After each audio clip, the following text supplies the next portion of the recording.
Karan ها كرم انت انا نسل جوجنا waxaan rabay inaan wax ku sheego adiga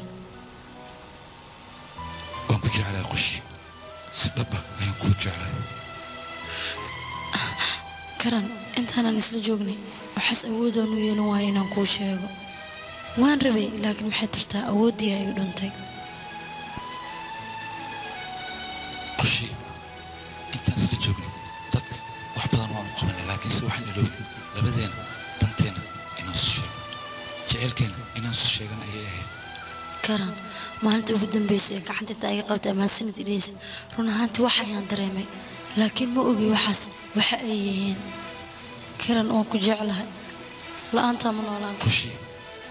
waxaan rabaa inaan saragno oo jecelaan isno dhibkaaga iyo caayadaada iyo aflagaadadaada ayaan u xiisay